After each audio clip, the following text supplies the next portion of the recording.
여러분, 혹시 학자가 스스로 자신의 무덤을 파는 모습을 상상해 보신 적 있으신가요? 아주 먼 옛날 한나라의 학자가 있었습니다. 그는 평생 백성을 위해 살았지만 결국 역적이라는 누명을 쓰고 외딴 섬으로 쫓겨나게 됩니다.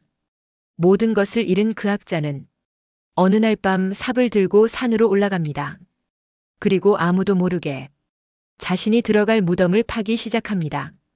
그런데 바로 그 순간 깊은 구덩이 위에서 한 거지 소년이 고개를 내밀며 말합니다. 할아버지, 거기서 뭐 하세요?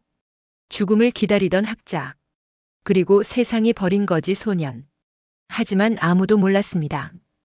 이 기묘한 만남이 훗날 나라의 운명을 뒤바꾸게 될 것이라는 사실을 말입니다. 죽으려고 무덤을 파던 학자는 그날 밤 세상을 바꿀 천재를 발견하게 됩니다. 과연 그 거지 소년은 누구였을까요? 그리고 학자는 왜 자신의 모든 지혜를 그 아이에게 남기게 되었을까요? 오늘 들려드릴 이야기는 무덤에서 시작된 스승과 제자의 전설 같은 이야기입니다. 이야기가 마음에 드신다면 구독과 좋아요로 응원의 마음을 남겨주세요. 여러분의 응원은 이야기가 계속 이어지는 힘이 됩니다. 그럼 지금부터 남쪽 바다 끝 유배지에서 시작된 놀라운 이야기를 들려드리겠습니다. 남쪽 바다와 산이 만나는 곳에는 이름도 잘 알려지지 않은 작은 마을이 하나 있었습니다. 바다에서 불어오는 바람이 산자락을 타고 올라오다 힘을 잃는 자리, 그 언저리에 낮고 둥근 언덕이 하나 있었지요. 마을 사람들은 그 언덕을 그냥 바람 언덕이라 불렀습니다. 딱히 이름 붙일 이유도 없었고 딱히 찾아갈 이유도 없는 곳이었으니까요. 나무 한 그루 변변히 자라지 못하고 풀도 뿌리를 내리다 말다 하는 그런 언덕이었습니다. 바람만 쉬지 않고 지나다녔습니다. 그해 가을이 저물어갈 무렵이었습니다. 마을 입구에 낯선 사람 하나가 나타났습니다. 행색은 초라했습니다.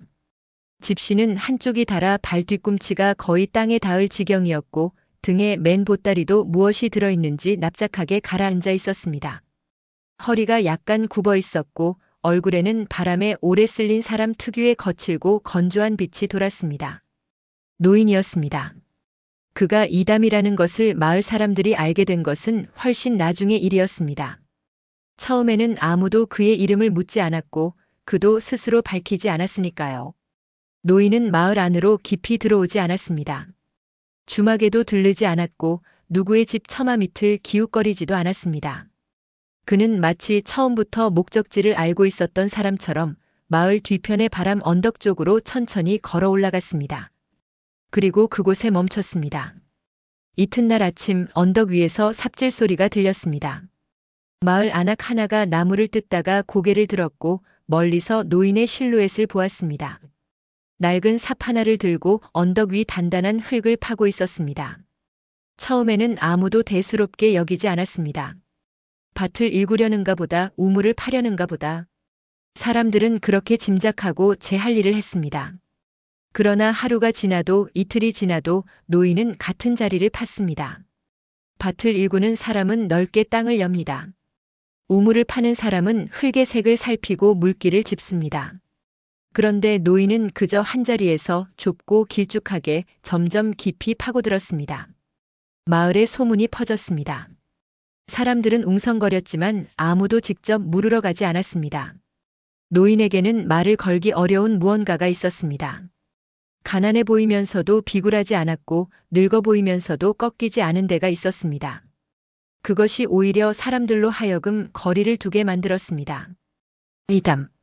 그는 본래 이 마을과는 전혀 다른 세계에 살던 사람이었습니다. 한때 그는 나라의 법과 학문을 가르치던 학자였습니다.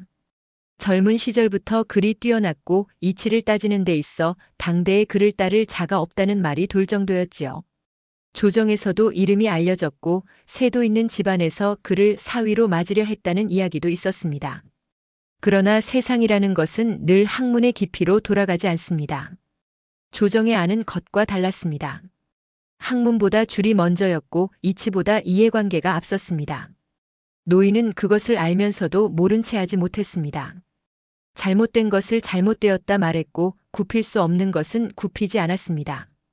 그것이 그의 성품이었고 동시에 그의 운명이었습니다. 정치 싸움이라는 것은 한번 물리면 쉽게 놓아주지 않습니다. 그는 자리를 잃었습니다. 이름을 잃었습니다. 곁에 있던 사람들이 하나씩 등을 돌렸고 마지막에는 가족마저 흩어졌습니다. 무엇이 옳았는지 무엇이 잘못이었는지 그 경계조차 시간이 지나면서 흐릿해졌습니다. 남은 것은 오래된 책 몇 권과 낡아빠진 삽 하나뿐이었습니다. 그가 이 마을을 택한 것은 특별한 이유가 있어서가 아니었습니다. 그냥 더 갈 곳이 없었습니다. 발이 이쪽으로 향했고 언덕이 있었고 바람이 불었습니다. 그것이 전부였습니다. 노인은 마을 사람들과 말을 섞지 않았습니다. 아침이면 언덕으로 올라갔고 해가 지면 내려왔습니다. 무엇을 먹는지 어디서 자는지 사람들은 잘 알지 못했습니다. 그가 파는 구덩이는 날마다 조금씩 깊어졌고 그 크기는 누가 보더라도 밭도 우물도 아니었습니다. 그것이 무덤이라는 것을 알아챈 사람은 없었습니다. 아니, 어쩌면 알면서도 모른 채 했는지 모릅니다. 사람이란 가끔 보이는 것을 보이지 않는 척하며 살아갑니다. 특히 그것이 마음을 불편하게 만드는 것일수록 노인 자신은 알고 있었습니다. 그 구덩이가 자신의 것이라는 것을, 세상에 대한 기대가 하나도 남지 않은 사람이 조용히 마지막을 준비하는 방식이라는 것을 그는 서두르지 않았습니다. 억울해하지도 않았습니다. 그저 매일 조금씩 차분하게 흙을 파냈습니다. 바람 언덕에는 그날도 바람이 불었고 노인은 구덩이 안에서 묵묵히 삽질을 계속했습니다. 그리고 어느 저녁 해가 기울 무렵 언덕 위로 작은 발소리가 들려왔습니다. 노인은 그 소리를 처음에는 듣지 못했습니다. 아니, 들었더라도 대수롭지 않게 여겼을 것입니다. 그때까지만 해도 그에게 세상의 소리란 더 이상 귀 기울일 것이 못 되었으니까요. 그러나 그 발소리는 멈추지 않았습니다. 발소리는 작았습니다. 어른의 것이 아니었습니다. 흙을 밟는 무게가 가벼웠고 걸음과 걸음 사이에 망설임이 섞여 있었습니다. 다가오다 멈추고 멈추다 다시 다가오는 그런 발소리였습니다. 노인은 삽질을 멈추지 않았습니다. 구덩이 안에서는 하늘이 좁게 보입니다. 네 벽이 흙으로 막혀 있고 위로는 저물어가는 하늘만 직사각형으로 잘려 있습니다. 노인은 그 좁은 하늘을 올려다보지 않았습니다. 그저 삽끝이 흙에 닿는 감각에만 집중했습니다. 그때였습니다. 구덩이 위 그 좁은 하늘 가장자리에 얼굴 하나가 나타났습니다. 작은 얼굴이었습니다. 머리카락은 제대로 묶이지 않아 바람에 흩어져 있었고 볼은 햇볕에 탔는지 거무스름했습니다. 옷은 누더기라 부르는 편이 맞을 정도였습니다. 군데군데 꿰맨 흔적이 있었지만 꿰맨 실마저 달아 있었습니다. 소년이었습니다.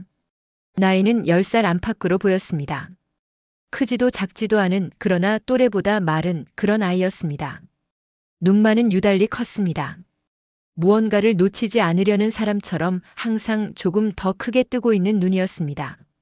소년은 구덩이 안을 한참 들여다보았습니다. 노인은 올려다보지 않았습니다.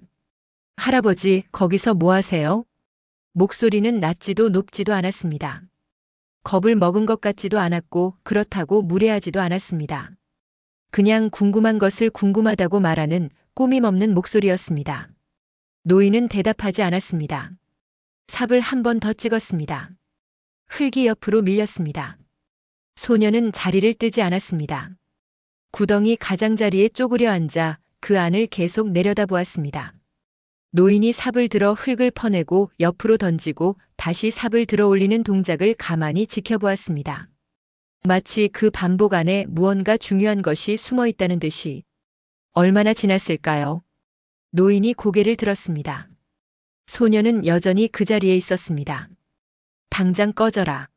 노인의 목소리는 낮고 건조했습니다. 화를 내는 것도 아니었고 사정하는 것도 아니었습니다. 그냥 사실을 말하듯 그렇게 말했습니다. 소년은 꺼지지 않았습니다. 잠시 침묵이 흘렀습니다. 그러더니 소년이 품속으로 손을 넣었습니다. 무언가를 꺼내는데 시간이 걸렸습니다. 품이 좁아서인지 아니면 꽤 소중히 간직하고 있던 것이라 쉽게 꺼내지지 않아서인지 감자 하나였습니다. 크지 않았습니다. 어른 주먹에 반도 되지 않는 흙이 덜 털린 작은 감자였습니다. 소녀는 그것을 구덩이 안으로 조심스럽게 던졌습니다. 감자는 노인의 발 옆에 툭 떨어졌습니다. 저는 항상 배고파서요. 같이 먹으면 덜 배고프거든요.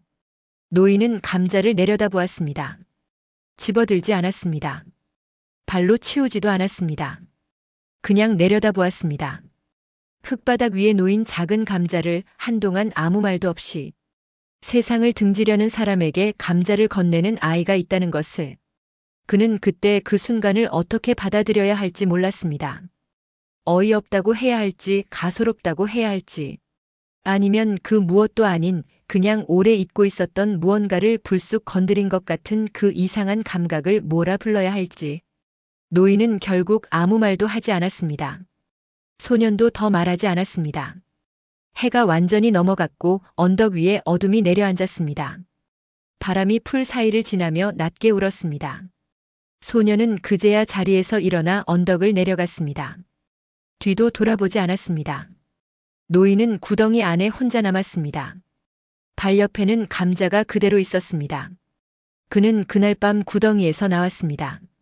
언제나처럼 조용히 아무도 보지 않는 사이에. 하지만 그날따라 걸음이 평소와 조금 달랐습니다. 무엇이 달랐는지 그 자신도 말할 수 없었을 것입니다. 다만 발 아래 땅이 어제보다 조금 더 단단하게 느껴졌습니다. 그것뿐이었습니다. 소년의 이름이 도윤이라는 것을 노인이 알게 된 것은 그로부터 며칠이 지난 뒤였습니다. 도윤은 마을에 기댈 집 하나 없이 떠돌며 살아가는 아이였습니다.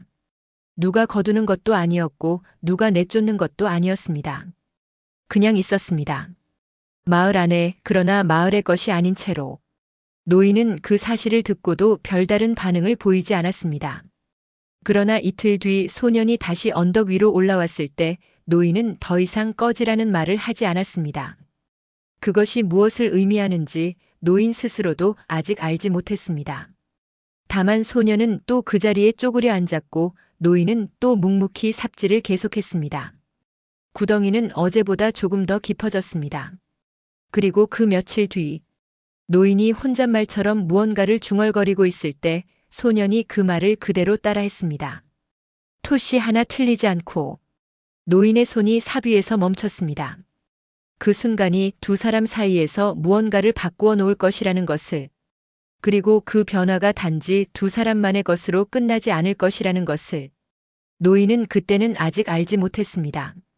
노인은 그날 이후로 소년을 다르게 보았습니다.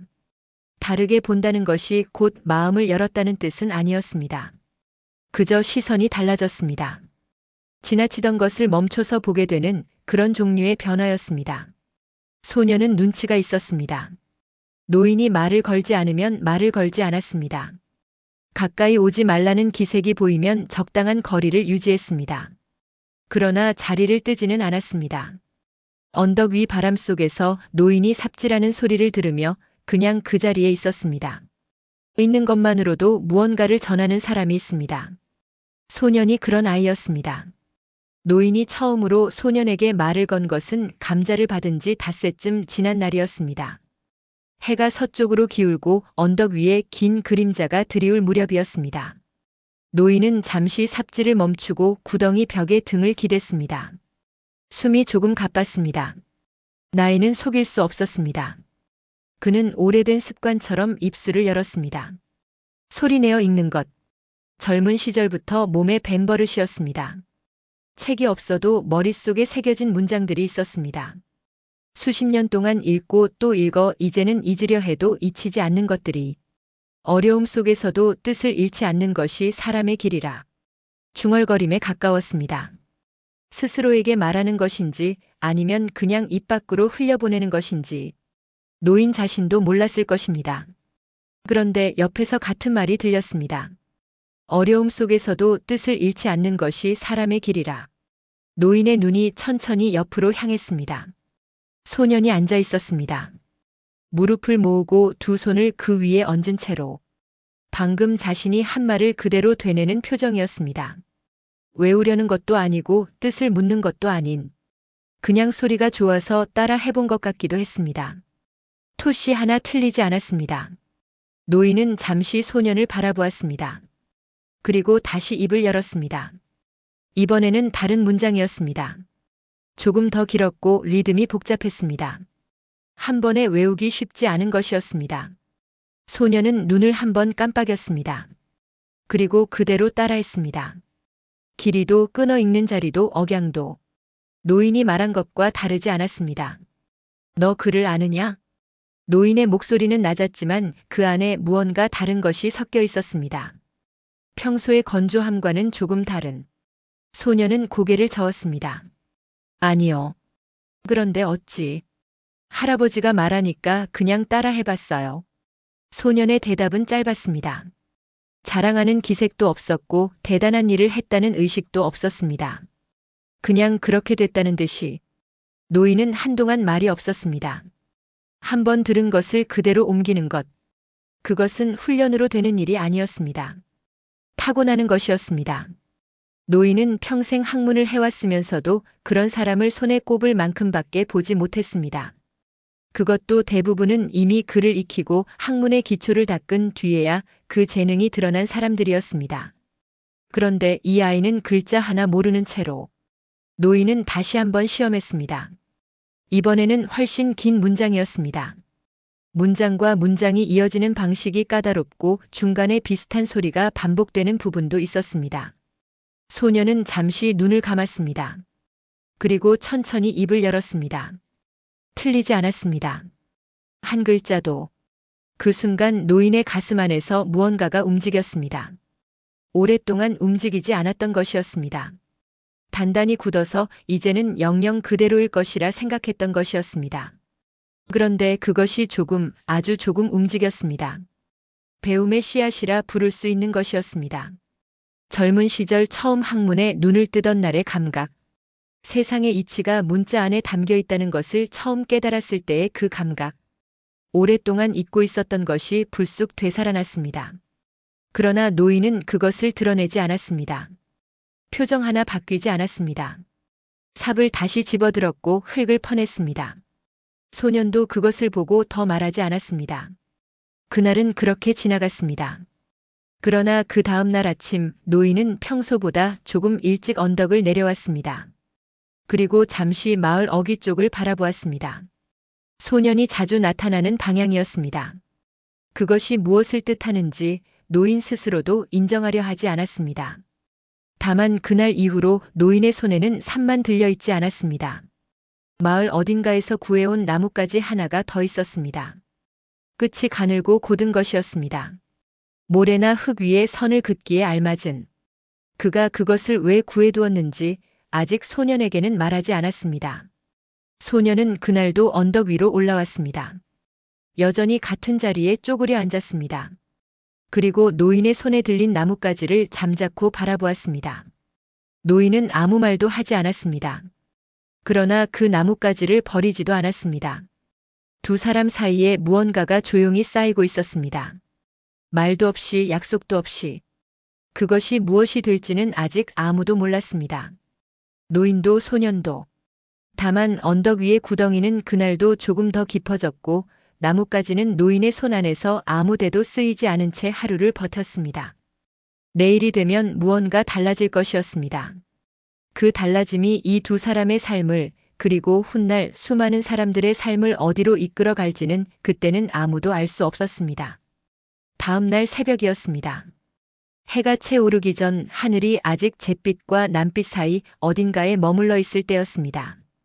바람 언덕에는 이슬이 내려앉아 있었고 풀끝마다 물방울이 맺혀 있었습니다. 아직 마을 사람들이 움직이기 전에 고요함이었습니다. 노인이 먼저 나와 있었습니다. 삽은 들고 있지 않았습니다. 손에는 어제 그 나뭇가지가 들려 있었습니다. 그는 언덕을 내려가 바닷가 쪽으로 걸었습니다. 천천히 서두르지 않고 발밑에서 모래가 부드럽게 꺼졌습니다. 밀물이 빠지고 난 뒤에 모래밭은 넓고 평평했습니다. 물기가 남아있어 단단하게 다져진 곳도 있었고 발이 푹 빠지는 부드러운 곳도 있었습니다. 노인은 그 모래밭 위에 섰습니다. 잠시 바다를 바라보았습니다. 아무 말도 하지 않았습니다. 그냥 바라보았습니다. 수평선 너머로 하늘이 조금씩 밝아오고 있었습니다. 그때 뒤에서 발소리가 들렸습니다. 소년이었습니다. 어디서 알고 따라왔는지 알 수 없었습니다. 숨이 약간 가쁜 것을 보면 뛰어온 것 같기도 했습니다. 노인을 보더니 걸음을 늦추었습니다. 그리고 적당한 거리에서 멈추었습니다. 두 사람은 잠시 그렇게 서 있었습니다. 바다를 앞에 두고 모래밭 위에 노인이 먼저 입을 열었습니다. 오늘부터 글을 배우자. 소녀는 아무 말도 하지 않았습니다.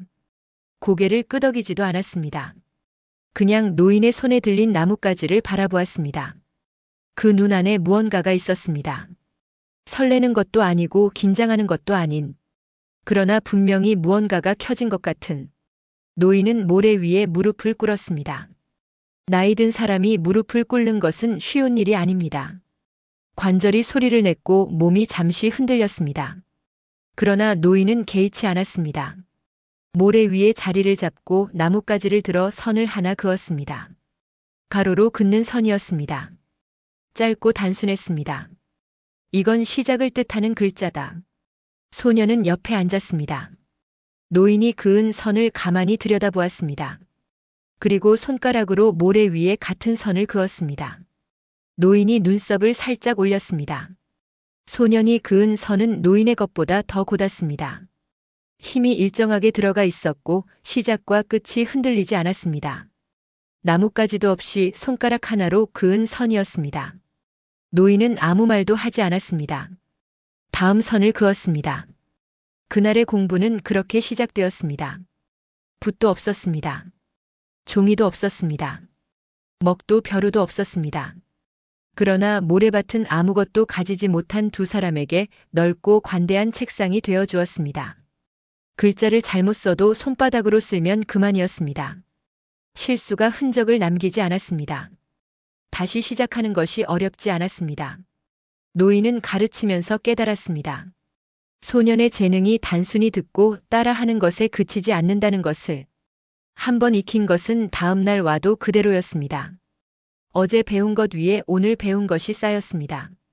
무너지지 않았습니다. 새로운 것을 받아들이는 속도가 보통 아이와 달랐고 한 가지를 알면 그것과 이어진 다른 것들을 스스로 짚어나가는 면이 있었습니다. 그것은 가르칠 수 있는 것이 아니었습니다. 타고난 것이었습니다. 노인은 그 사실을 천천히 그러나 분명하게 받아들이기 시작했습니다. 며칠이 지났습니다. 날마다 새벽 모래밭에서 시작된 공부는 해가 오를수록 자리를 옮겼습니다. 모래밭이 사람들로 붐빌 때는 언덕 뒤편에 바람 막힌 자리로 갔습니다. 비가 오면 마을 끄트머리 낡은 창고의 처마 밑에서 계속했습니다. 바람이 거셀 때는 언덕 아래 바위 사이에 자리를 잡았습니다. 장소가 어디든 공부는 끊기지 않았습니다. 노인은 글자를 가르쳤습니다. 그러나 단순히 모양을 익히는 것으로 끝내지 않았습니다. 글자 하나에 담긴 뜻을 말했고 그 뜻이 어디서 왔는지를 말했습니다. 세상의 이치가 어떻게 글 안에 담겼는지를 말했습니다. 소녀는 들었습니다. 질문을 많이 하지 않았습니다. 그러나 가끔 하는 질문은 노인을 멈추게 만들었습니다. 당연하게 여기고 지나쳤던 것들을 다시 돌아보게 만드는 종류의 질문이었습니다. 오랫동안 학문을 해온 사람이 어느 순간 무뎌지는 부분을 아무것도 모르는 아이가 건드렸습니다. 노인은 그럴 때마다 잠시 멈추었습니다. 그리고 대답하기 위해 스스로 다시 생각했습니다. 가르치는 일이 배우는 일이 되는 순간이었습니다. 노인은 오랫동안 그 감각을 잊고 있었습니다. 조정에서 권력 앞에서 싸움 속에서 잃어버렸던 것이 모래밭 위에서 조금씩 돌아오고 있었습니다. 계절이 바뀌었습니다. 가을이 깊어지면서 바닷바람이 차가워졌습니다. 모래밭 공부가 어려워지는 날이 늘었습니다. 노인의 손이 추위에 굳어 나뭇가지를 쥐기 힘든 날도 있었습니다. 그런 날에는 말로만 가르쳤습니다. 노인이 말하고 소년이 받아서 머릿속에 새겼습니다. 세상 돌아가는 이치, 사람을 다스리는 마음, 사람답게 사는 법. 글자가 먼저가 아니었습니다. 노인이 소년에게 전하려 한 것은 글자 너머에 있는 것들이었습니다. 글자는 그것을 담는 그릇이었고 진짜 내용은 따로 있었습니다. 노인은 그것을 알고 있었습니다. 평생 학문을 하면서도 끝내 그 순서를 잊지 않은 몇 안 되는 사람이었습니다. 그러나 노인의 몸은 계절이 바뀔수록 조금씩 달라지고 있었습니다. 아침에 언덕을 오르는 걸음이 예전 같지 않았습니다. 가끔 삽질을 하다 멈추고 허리를 오래 짚었습니다. 밤에는 기침 소리가 났습니다. 소녀는 그것을 알아챘지만 말하지 않았습니다. 언덕 위의 구덩이는 어느 순간부터 더 깊어지지 않았습니다. 노인이 삽질을 멈춘 것이었습니다. 소녀는 그 사실을 알았습니다. 그러나 왜 멈추었는지 묻지 않았습니다. 묻지 않아도 알 것 같은 것들이 있었습니다. 아직 어린아이였지만 소녀는 그런 것들을 느끼는 데 있어 나이보다 앞서 있었습니다. 두 사람의 시간은 그렇게 쌓여갔습니다. 그 시간이 얼마나 남아있는지를 그때의 소녀는 알지 못했습니다. 노인의 기침이 겨울로 접어들면서 잦아지기 시작했고 아침마다 모래밭으로 나오는 발걸음이 조금씩 아주 조금씩 무거워지고 있었습니다.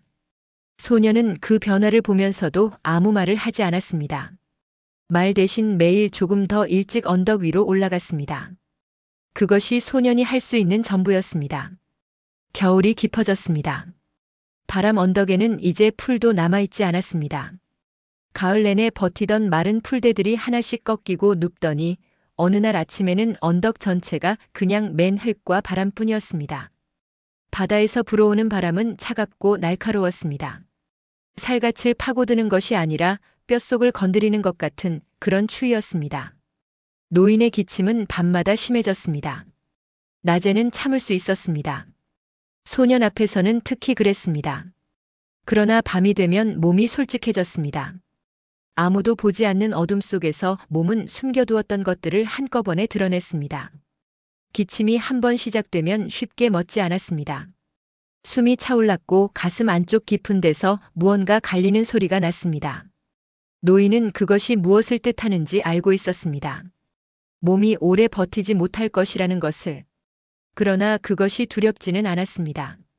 처음 이 마을에 왔을 때 그는 이미 그것을 받아들인 사람이었습니다. 다만 지금은 그때와 한 가지가 달랐습니다. 그때는 남길 것이 아무것도 없다고 생각했습니다. 그런데 지금은 남겨야 할 것이 생겼습니다. 소년이었습니다. 노인은 조용히 준비를 시작했습니다. 공부의 속도가 달라졌습니다. 전에는 하나를 가르치면 그것이 충분히 뿌리를 내릴 때까지 기다렸습니다. 그러나 이제는 조금 달랐습니다. 서두르지 않으면서도 빠뜨리지 않으려는 마음이 생겼습니다. 노인이 평생 알아온 것들 중에서 이 아이에게 반드시 전해야 할 것이 무엇인지를 가늠하는 시간이 늘었습니다. 소녀는 그 변화를 느꼈습니다. 노인의 말이 예전보다 무게를 달리하고 있었습니다. 같은 말이라도 지금은 다르게 들렸습니다. 한 번 한 번이 마지막일 수 있다는 것을 알고 하는 말과 언제든 다시 할 수 있다고 생각하고 하는 말은 공기가 달랐습니다. 소녀는 더 조심스럽게 들었습니다. 그리고 더 오래 기억하려 했습니다. 어느 날 노인은 낡은 보따리 안에서 작은 책 한 권을 꺼냈습니다. 표지가 낡아 있었습니다. 모서리가 닳았고 군데군데 얼룩이 있었습니다. 오래 손에서 손으로 옮겨진 것들이 그렇듯 그 책은 많은 시간을 몸에 지니고 있는 것처럼 보였습니다. 노인은 그것을 펼치지 않았습니다. 그냥 무릎 위에 올려놓고 한동안 바라보았습니다. 소녀는 그 책이 무엇인지 묻지 않았습니다. 노인이 말하고 싶을 때 말할 것이라는 것을 알고 있었습니다. 이건 내가 살아오면서 적어둔 것들이다. 노인의 목소리는 낮았습니다. 옳다고 생각한 것들, 틀렸다고 깨달은 것들, 그리고 끝내 알 수 없었던 것들. 소녀는 그 책을 바라보았습니다. 노인은 더 말하지 않았습니다. 책을 다시 보따리 안에 넣었습니다. 그러나 그날 이후로 그 보따리는 항상 두 사람이 앉는 자리 가까이에 놓였습니다. 겨울이 더 깊어졌습니다. 모래밭 공부는 이제 거의 불가능해졌습니다. 바람이 너무 거셌고 노인의 몸이 찬 공기를 버티기 어려웠습니다. 두 사람은 마을 끄트머리 낡은 창고 안에 자리를 잡았습니다. 창고는 오래전부터 쓰이지 않는 곳이었습니다. 문짝이 반쯤 떨어져 있었고 바람이 틈새로 들어왔지만 모래밭보다는 나았습니다. 소년이 어디선가 마른 나뭇가지를 모아왔습니다. 불을 피웠습니다. 작은 불이었지만 없는 것보다는 나았습니다. 노인은 그 불 옆에 앉아 가르쳤고 소녀는 맞은편에 앉아들었습니다. 가끔 불꽃이 튀었습니다. 창고 안은 연기가 돌았습니다. 그러나 두 사람은 자리를 옮기지 않았습니다. 그 무렵 노인은 소년에게 글자를 가르치는 것을 넘어서기 시작했습니다. 사람이 사람을 다스린다는 것이 무엇인지를 말했습니다. 권력이 어떻게 사람을 바꾸는지를 말했습니다. 법이 왜 있어야 하고 법이 왜 무너지는지를 말했습니다. 자신이 조정에서 겪었던 일들을 직접 말하지는 않았습니다. 그러나 그 경험에서 건져 올린 것들은 말했습니다. 소녀는 들으면서 가끔 눈을 가늘게 떴습니다. 무언가를 생각하는 표정이었습니다. 소년이 그 표정을 지을 때 노인은 말을 멈추고 기다렸습니다. 서두르지 않았습니다. 그 침묵이 공부의 일부라는 것을 노인은 알고 있었습니다. 어느 밤이었습니다. 노인의 기침이 유독 심했습니다. 소년은 돌아가지 않고 창고 안에 남아 있었습니다. 불이 거의 꺼져가고 있었습니다. 소년은 마른 가지를 몇 개 더 올렸습니다. 불꽃이 다시 작게 살아났습니다. 노인은 한동안 기침을 하다 겨우 멈추었습니다. 그리고 낮게 말했습니다. 도윤아. 소년이 고개를 들었습니다. 세상에 나가거든. 노인은 잠시 멈추었습니다. 숨을 고르는 것인지 말을 고르는 것인지 알 수 없었습니다. 사람을 이기는 방법을 배우지 말고 사람을 살리는 방법을 배워라. 창고 안이 조용했습니다. 바람 소리만 틈새로 들어왔습니다. 소녀는 그 말을 받아 가슴 안쪽에 넣었습니다. 무슨 뜻인지 다 알았다고 할 수는 없었습니다. 그러나 그 말이 가볍지 않다는 것은 알았습니다. 노인이 평생을 살면서 가장 아프게 배운 것을 가장 짧게 줄인 말이라는 것을 아직 어린 소년이었지만 어렴풋이 느꼈습니다. 노인은 그날 밤 더 말하지 않았습니다. 눈을 감았습니다. 숨소리가 고르지 않았습니다. 소녀는 불이 꺼지지 않도록 가지를 조금씩 더 올리며 밤을 지켰습니다. 새벽이 되어서야 노인의 숨소리가 조금 안정되었습니다. 소녀는 그제야 눈을 붙였습니다. 그러나 며칠 뒤 노인은 더 이상 창고까지 걸어오지 못하게 되었습니다. 몸이 자리를 요구했습니다. 소년이 노인이 누워있는 곳으로 찾아갔습니다. 매일 갔습니다. 빈손으로 가지 않으려 했습니다. 어떤 날은 감자를 구해갔고 어떤 날은 마른 나뭇가지를 한 아름 안고 갔습니다. 노인은 누운 채로 가르쳤습니다. 소년은 그 옆에 앉아들었습니다. 그것이 두 사람의 마지막 공부였습니다. 노인의 목소리는 날마다 조금씩 작아졌습니다. 그러나 끊기지는 않았습니다. 말할 수 있는 날에는 말했고 말할 수 없는 날에는 소년이 책을 펼쳐 소리내어 읽었습니다. 노인이 남긴 그 낡은 책을 소년의 목소리로 읽히는 자신의 글을 들으며 노인은 눈을 감은 채로 가만히 있었습니다. 그 표정이 어떠했는지는 소년만이 알았습니다. 그리고 어느 겨울밤, 바람이 유독 세게 불던 밤이었습니다. 노인은 소년을 불렀습니다. 목소리가 아니라 손짓이었습니다. 소년이 가까이 다가앉자 노인은 그 낡은 책을 소년의 손에 쥐어주었습니다. 손이 떨렸습니다. 노인의 손인지 소년의 손인지 아마도 둘 다였을 것입니다. 얼마 지나지 않아 노인의 손이 조용히 힘을 잃었습니다. 창고 안에 불은 꺼져 있었습니다. 바람 소리만 남았습니다. 소년은 끝내 울지 않았습니다. 눈물이 나오지 않은 것이 아니었습니다. 울어서는 안 될 것 같은 느낌이었습니다. 이 순간을 소리로 채우면 안 될 것 같은. 소년은 조용히 절을 했습니다. 이마가 차가운 흙바닥에 닿았습니다. 바람이 지나갔습니다. 그리고 오래도록 아무것도 움직이지 않았습니다. 소년은 떠나지 않았습니다. 노인이 떠난 뒤에도 소년은 그 자리를 지켰습니다. 마을 사람들은 노인의 작은 무덤을 바람 언덕 위에 만들었습니다. 특별히 나서서 한 사람도 없었고 누가 시킨 것도 아니었습니다. 그냥 그렇게 되었습니다. 죽은 사람을 그냥 두지는 못하는 것이 사람의 마음이었으니까요. 무덤은 크지 않았습니다. 봉분도 낮았고 표시도 변변치 않았습니다. 그러나 언덕 위에서 바다가 보이는 자리였습니다. 바람이 늘 지나다니는 자리였습니다. 노인이 매일 앉아 흙을 파던 자리와 그리 멀지 않았습니다. 소년은 그 무덤 옆에 자주 앉았습니다. 말을 걸지는 않았습니다. 그냥 앉아 있었습니다. 바다를 바라보기도 했고 손에 든 책을 읽기도 했습니다. 노인이 남긴 그 낡은 책이었습니다. 처음에는 읽기가 어려웠습니다. 글자를 아는 것과 글을 읽는 것은 달랐습니다. 글자 하나하나는 알아도 문장이 이어지면 뜻이 달라졌습니다. 앞뒤가 맞물리는 방식을 따라가는데 시간이 걸렸습니다. 소녀는 서두르지 않았습니다.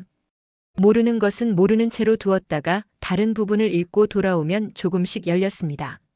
노인이 가르쳐준 방식이었습니다. 막힌다고 멈추지 말고 돌아가되 포기하지 말라는. 계절이 한번 바뀌었습니다. 겨울이 물러나고 봄이 왔습니다. 언덕 위에 다시 풀이 돋았습니다. 작고 여린 것들이 바람 속에서 흔들리면서도 뿌리를 내리고 있었습니다. 소녀는 그것을 보면서 아무 말도 하지 않았습니다. 그해 봄부터 소년의 하루는 달라졌습니다. 새벽에 일어나 책을 읽었습니다. 낮에는 마을 일을 도우며 밥을 얻었습니다. 저녁이 되면 다시 책을 폈습니다. 불이 없는 날에는 달빛으로 읽었습니다. 달도 없는 날에는 외웠습니다. 이미 읽은 것들이 머릿속에 있었으니까요. 마을 사람들은 소년을 이상하게 보기 시작했습니다. 떠돌이 아이가 날마다 책을 들고 앉아 있으니 그럴 만도 했습니다. 어떤 사람은 그 책이 어디서 났느냐고 물었습니다. 소년은 스승님이 주셨다고 대답했습니다. 스승이라는 말이 낯설게 들렸는지 그 사람은 더 묻지 않았습니다. 두 번째 겨울이 왔습니다. 소년은 이제 책을 처음부터 끝까지 읽을 수 있었습니다. 읽는 것을 넘어서 생각하기 시작했습니다. 노인이 적어둔 문장들이 무엇을 말하려는 것인지를, 그 문장들이 어떤 삶에서 나온 것인지를, 노인이 살았던 세계가 어떤 곳이었는지를. 책 안에는 노인의 목소리가 있었습니다. 소년은 그것을 들었습니다. 소리는 없었지만 들렸습니다. 노인이 모래밭에서 나뭇가지로 선을 긋던 새벽의 공기가, 창고 안에서 불꽃이 흔들리던 밤의 온기가 그 문장들 사이사이에 남아 있었습니다. 세 번째 해가 지나갈 무렵이었습니다. 소년은 더 이상 소년이라 부르기 어려운 나이가 되어 있었습니다. 키가 자랐고 목소리가 달라졌습니다. 그러나 눈은 여전히 같았습니다. 무언가를 놓치지 않으려는 듯 조금 더 크게 뜨는 그 눈이. 그는 노인의 책을 덮었습니다. 마지막 장을 읽고 나서 한동안 그 책을 무릎 위에 올려놓은 채로 바다를 바라보았습니다. 바람 언덕 위에 서였습니다. 노인의 무덤이 옆에 있었습니다. 무언가를 결심하는 사람의 얼굴이었습니다. 말은 없었습니다. 그날 저녁 그는 짐을 쌌습니다. 많지 않았습니다. 노인의 책과 갈아입을 옷 한 벌, 그리고 오래전 노인에게 처음 받은 것은 아무것도 없었지만 처음 감자를 건네던 날의 기억 하나. 그것이 전부였습니다. 이튿날 새벽 그는 바람 언덕에 올랐습니다. 무덤 앞에 섰습니다. 오래 서 있었습니다. 바람이 불었습니다. 풀이 흔들렸습니다. 그는 천천히 고개를 숙였습니다. 말을 하지 않았습니다. 말하지 않아도 되는 것들이 있었습니다. 그리고 언덕을 내려갔습니다. 마을을 벗어나는 길은 하나였습니다. 좁고 긴 흙길이었습니다. 양옆으로 낮은 들판이 펼쳐져 있었고 멀리 산이 보였습니다. 아침 안개가 아직 거치지 않아 산허리가 희끗했습니다. 그는 걸었습니다. 뒤를 돌아보지 않았습니다. 도성으로 가는 길은 멀었습니다. 걸어서 며칠이 걸리는 거리였습니다. 밥을 얻어가며 가야 했고 어떤 날은 굶어야 했습니다. 노인을 처음 만나던 날에 그가 그러했던 것처럼 이제 그가 그런 길을 가고 있었습니다. 다른 것이 있다면 그의 품 안에 책이 있다는 것이었습니다. 도성에 당도하기까지 그는 쉬지 않았습니다. 도성은 컸습니다. 사람이 많았고 소리가 많았습니다. 그가 자란 바닷가 마을과는 모든 것이 달랐습니다. 건물이 높았고 거리가 복잡했습니다. 어디로 가야 할지 처음에는 알 수 없었습니다. 그러나 그는 흔들리지 않았습니다. 노인에게 배운 것들이 그 안에서 방향이 되었습니다. 세상 돌아가는 이치를 알면 길을 잃지 않는다는 말이 지금은 단순한 가르침이 아니라 실제로 발이 향하는 곳이 되었습니다. 그는 학문 시험에 응시했습니다. 시험장에 들어서는 날 그의 손에는 붓이 들려 있었습니다. 모래밭에서 나뭇가지로 선을 긋던 손이 이제 붓을 쥐고 있었습니다. 그는 답안을 썼습니다. 서두르지 않았습니다. 노인이 가르쳐 준 것들이 문장이 되어 흘러나왔습니다. 글자 하나를 익힐 때 그 뜻을 먼저 배웠던 것이, 이치를 따지기 전에 사람을 먼저 생각하는 법을 배웠던 것이 붓끝에서 살아났습니다. 결과는 장원급제였습니다. 사람들이 술렁였습니다. 이름도 알려지지 않은 시골 청년이 첫 번째 자리를 차지했다는 소문이 퍼졌습니다. 어디서 누구에게 배웠느냐는 물음이 여기저기서 나왔습니다. 그는 짧게 대답했습니다. 바람 언덕에서 스승에게. 그 이상은 말하지 않았습니다. 자리가 주어졌습니다. 그러나 그는 자리가 주는 것들에 마음을 두지 않았습니다. 권세 있는 사람들이 줄을 대려 했고 좋은 집안에서 가까워지려 했습니다. 그는 정중했지만 거리를 두었습니다. 노인이 그 길에서 무엇을 잃었는지를 알고 있었기 때문입니다. 대신 그는 백성을 살피는 일에 먼저 손을 댔습니다. 기근이 든 해였습니다. 곡간의 곡식을 풀어야 한다는 말을 그가 먼저 꺼냈습니다. 반대가 있었습니다. 관례가 아니라는 말이 나왔습니다. 그는 물러서지 않았습니다. 사람을 살리는 방법을 배우라고 했던 노인의 말이 그 순간 그의 등을 밀었습니다. 곡식이 풀렸습니다. 굶주리던 사람들이 먹었습니다. 그것이 시작이었습니다. 부패한 관리들을 법으로 처벌하는 일도 그가 나섰습니다. 쉬운 일이 아니었습니다. 뒤에 세도가 있는 자들이었습니다. 그러나 그는 노인의 책 안에서 읽었던 것들을 기억했습니다. 법이 무너지는 것은 한순간이지만 다시 세우는 것은 오랜 시간이 걸린다는 것을. 그는 서두르지 않았습니다. 그러나 멈추지도 않았습니다. 세상은 조금씩 바뀌기 시작했습니다. 바뀐다는 것이 눈에 확 보이는 것은 아니었습니다. 거대한 물줄기가 하루아침에 방향을 바꾸지 않듯이. 그러나 작은 것들이 달라졌습니다. 억울한 사람이 조금 줄었습니다. 굶는 사람이 조금 줄었습니다. 법 앞에서 고개를 들 수 있는 사람이 조금 늘었습니다. 그것이 쌓였습니다. 조용히, 천천히, 그러나 멈추지 않고 그의 이름이 알려지기 시작했습니다. 그러나 그는 이름이 알려지는 것에 익숙해지지 않으려 했습니다. 노인이 이름을 가졌을 때 무슨 일이 벌어졌는지를 알고 있었기 때문입니다. 이름은 사람을 빛나게도 하지만 그 빛이 눈을 멀게 만들기도 한다는 것을. 그는 날마다 스스로를 돌아보았습니다. 노인이 가르쳐 준 것들이 아직 자신 안에 살아있는지를. 세상을 이기려는 마음이 살리려는 마음보다 커지고 있지는 않은지를.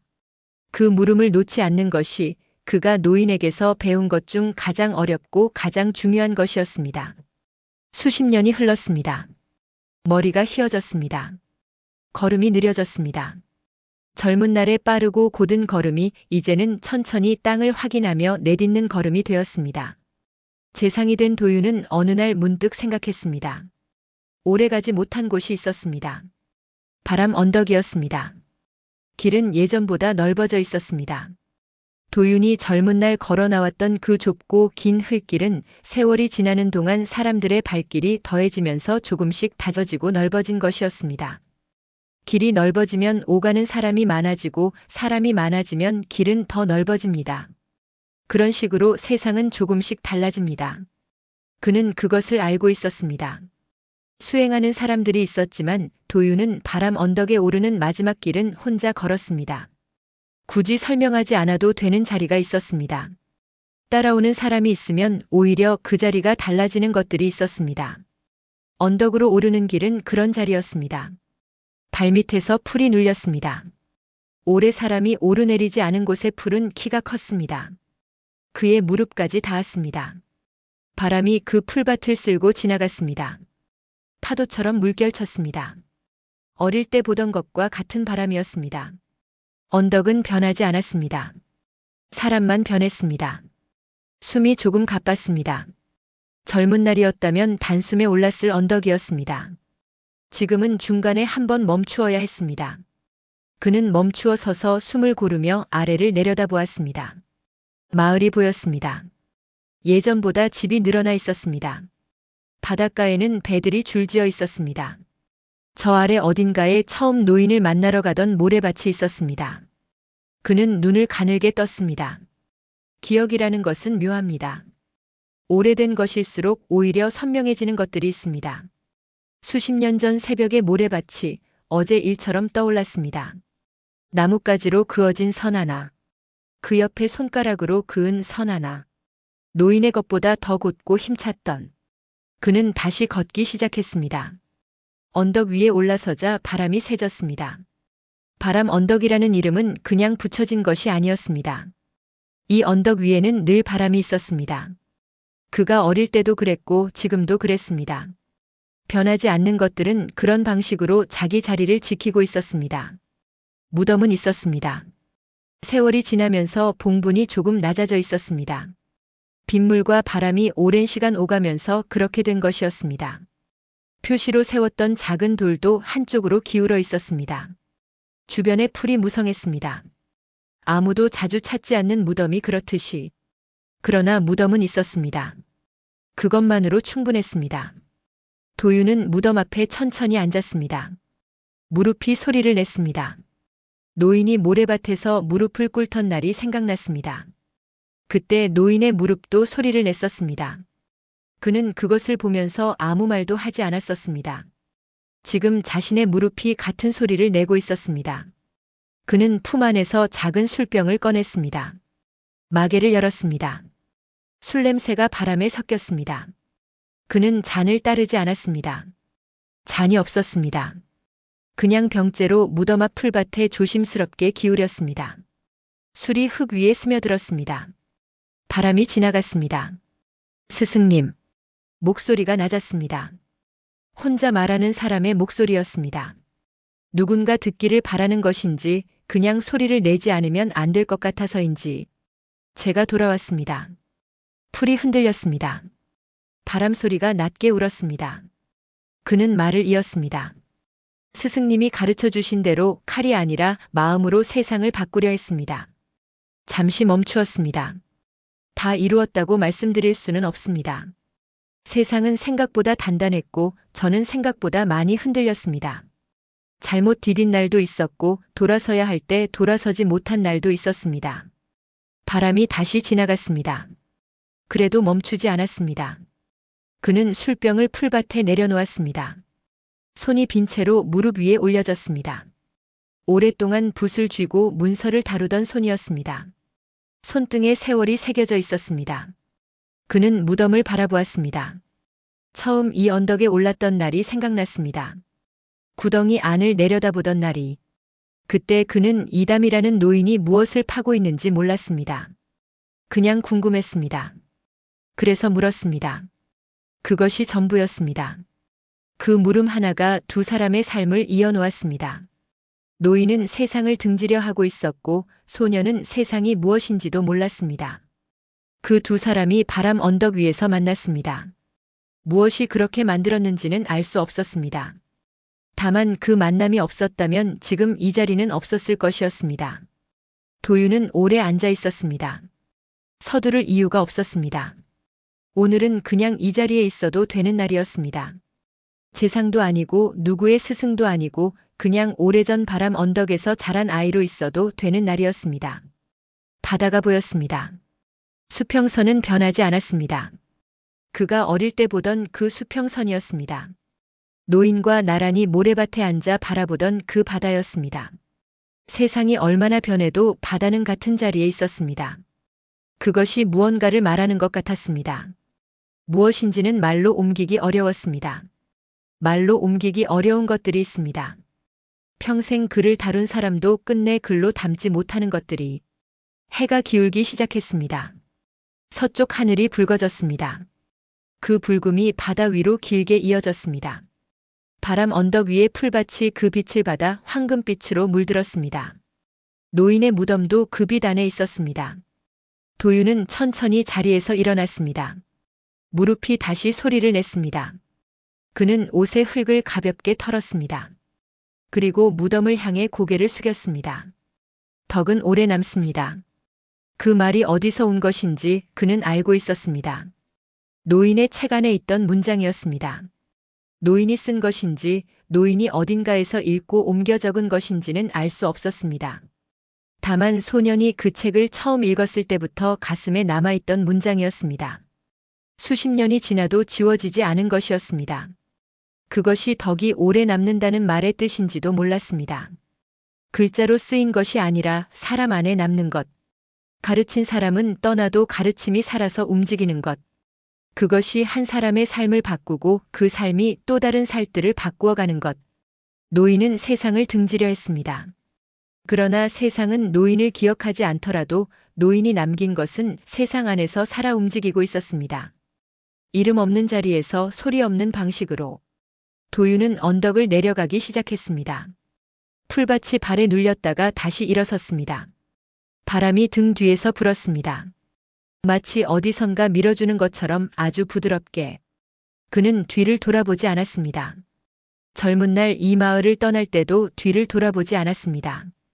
지금도 그랬습니다. 그것이 이 언덕이 자신에게 가르쳐 준 것이었습니다. 뒤에 있는 것을 잊으라는 것이 아니었습니다. 뒤에 있는 것이 있기 때문에 앞으로 갈 수 있다는 것이었습니다. 언덕 아래로 내려갈수록 바람이 잦아들었습니다. 마을의 저녁 냄새가 올라왔습니다. 밥 짓는 연기였습니다. 어디선가 아이 우는 소리가 들렸습니다. 개 짖는 소리도 들렸습니다. 평범한 저녁이었습니다. 아무 일도 없는 것처럼 보이는. 그러나 그런 저녁들이 쌓여 세상이 된다는 것을 그는 알고 있었습니다. 그는 다시 길을 향해 걸었습니다. 언덕 위에는 바람만이 남아 풀밭을 쓸었습니다. 노인의 무덤 옆으로 기울어진 작은 돌 옆으로 바람은 쉬지 않고 지나다녔습니다. 오래전 두 사람이 이 언덕 위에서 나누었던 것들을 아는 것은 이제 바람뿐이었습니다.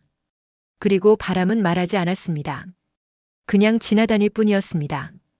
언제나 그랬던 것처럼 바람 언덕 위에는 이름 없는 한 노인의 무덤이 남아 있습니다. 세상은 그 노인을 기억하지 않을지도 모릅니다. 그러나 그가 남긴 가르침은 한 사람의 삶을 바꾸었고 그 삶은 또 많은 사람들의 삶을 바꾸었습니다. 덕은 그렇게 남는 것인지도 모릅니다. 말로 남는 것이 아니라 사람 안에 남는 것. 이야기 속 노인은 세상을 등지려 했지만 결국 세상을 바꾸는 한 사람을 남겼습니다. 그리고 그 변화는 조용히 그러나 오래 이어졌습니다. 오늘 들려드린 이야기가 여러분 마음에도 작은 바람처럼 남았기를 바랍니다. 이야기가 좋으셨다면 구독과 좋아요로 응원해주세요. 여러분의 작은 응원이 또 다른 옛 이야기를 찾아 전하는 힘이 됩니다. 그럼 다음 밤에도 조용하고 깊은 이야기